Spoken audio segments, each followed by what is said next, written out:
manufacturing independence in trades. It's not actually full independence.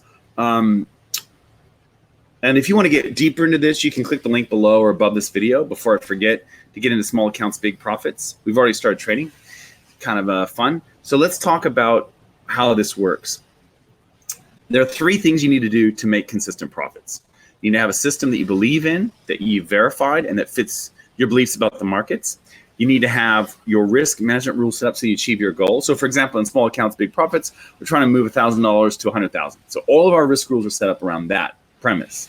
That's the number one goal. What's up, Jew? Jew Wop is here. Good day. Number three thing that we need to do here is we actually need to work on our mindset, right? That's the trading psychology. How do we focus on execution even when we're having a difficult time running through a drawdown? What I want to talk about right now is risk. And the way that we can do this is kind of manufacturing it in a slightly unusual way. So what I want to do here is share my screen so you can see what's going on here. And we'll get into the, hang on, did I do the right thing? I don't think I did. No, sir, that is not the right thing. We want to do this. Here we go. Now, what I want to do here is, this is the, well, it doesn't really matter, but I'll just use a trade that I'm in right now, like the New Zealand yen is one that I'm in. Actually, yeah, I'll use the New Zealand yen. Okay, so let's say, we talked about trailing exits in other videos. Let's say, so the New Zealand yen was a sell around here, I think. Around here, and it's gone a little bit. It's currently up 56 pips or something like that. So now, and the stop loss is up here. Now, so what I want to do here is I want to manufacture independence of trades. Why do I want to manufacture? You'll hear people say, it doesn't matter what happened in the last trade, every trade's independent. And that's usually true. However, there are situations where trades are related. Like if you have a losing trade, you're more likely to have another loser. Or if you have a winning trade, you're more likely to have the winner, or vice versa. And those are dependent strategies, and not enough people talk about that. I can prove to you mathematically that you'll make more money if you vary your risk depending on whether you're following up a loser or a winner with those systems. But let's just throw those out the window right now, and we'll leave that for another day. We'll talk about that in another video.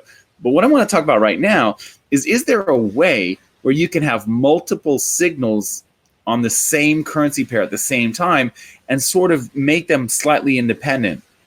And in other words, some of them might be winners, some of them might be losers, even though they both got in on the same signal at the same time. The answer is yes, and here's how you might do that. What you might do is decide that, you know what, I'm going to use one of these with a moving average slope exit. So I'm short the Kiwi yen right now. As soon as this moving average tilts up, I'm out. Trade over, right? This is just a 6 EMA calculated on the close. That might be one. Another one might be that I would take the risk associated with this trade and ratchet my stop loss as the market goes in my favor. So for example, in this case, we had a risk of, I think it's like 60 pips or something like that, 50 pips, around there. So every time the market moves 50 pips, which it actually has right now, we're actually up 50 pips, I would move my stop loss. So I could move it to break even right now. If it goes another 50 pips, I move it to plus 50 pips. If it goes another 50 pips, so it's 150 pips up, I move it to plus 100 pips and so forth. That's what's called the ladder exit. And I wrote about that in the Naked Forex book.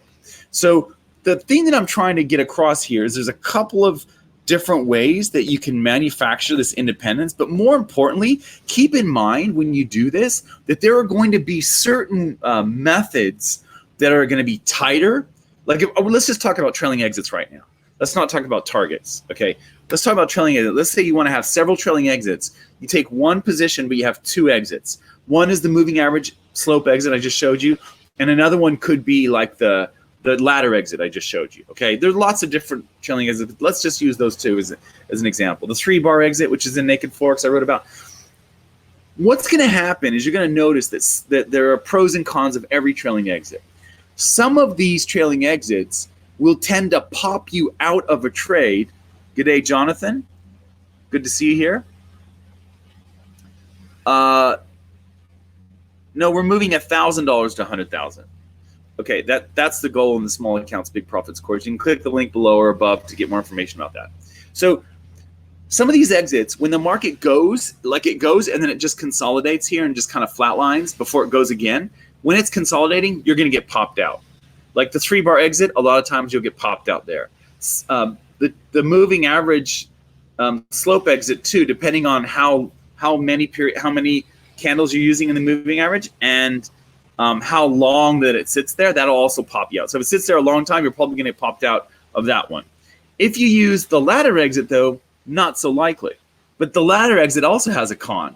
The con of the ladder exit is it'll tend to give back more. So the moving average slope or the 3-bar exit is tighter. It will get you out faster and it tightens up as the market goes in your favor, typically. So it doesn't tolerate consolidations during the middle of a trend. It'll consolidate and then hop up again, right? That happens all the time. You can see that across the charts. I don't need to show you that. I'm sure you've seen that. But the ladder exit will tolerate those, but it gives back more when it finally does get stopped out. So it's really going to be, and that's why you can have the same signal, same trade, same currency pair, same time frame, everything at the same time. One of them might make 5R return. The other one might make only 1R or 2R. Or one of them might lose a half an R and the other one makes 1.5 R.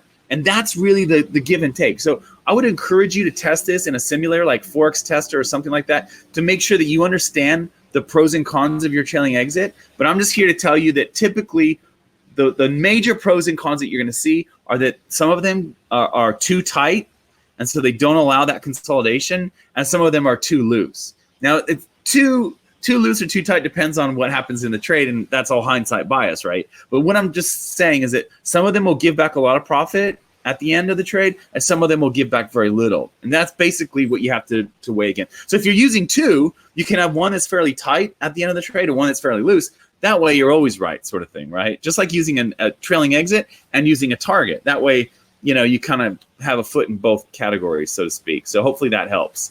It's kind of like dating two people at the same time, which there are pros and cons of that too.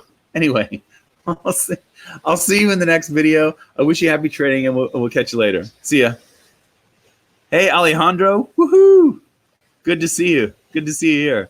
I'll see you in another video, Alejandro. See ya.